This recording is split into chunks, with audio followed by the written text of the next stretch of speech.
नवापूर तालुक्यातील गडदाणी शिवारातील बिबट्याची शिकार करणाऱ्या चौघांविरुद्ध गुन्हा दाखल झाला आहे।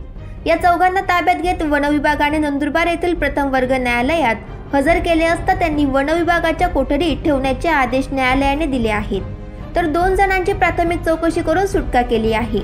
नवापूर तालुक्यातील गडदाणी शिवारातील जंगलात 2 बिबट्यांची शिकार करून पंजे, कातडी, दात कापून बिबट्याचे मृतदेह जमिनीत पुरण्यात आले।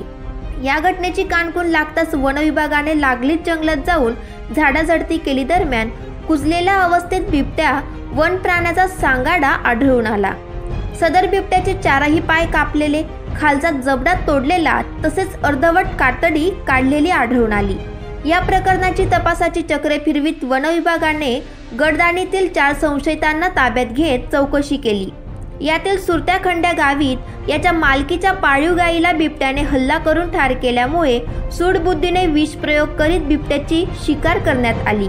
दोन्ही बिबट्यांच्या मृत प्रकरणी वन विभागाने सुरत्याखंड्या गावीत, रणजित मोत्या गावीत, विजय नानजी गावीत, अशोक धीरजी गावीत या 4 संशयितांना ताब्यात घेऊन बिबट्यांचे दात, पंजे, कातडी हस्तगत करण्यात आले आहे।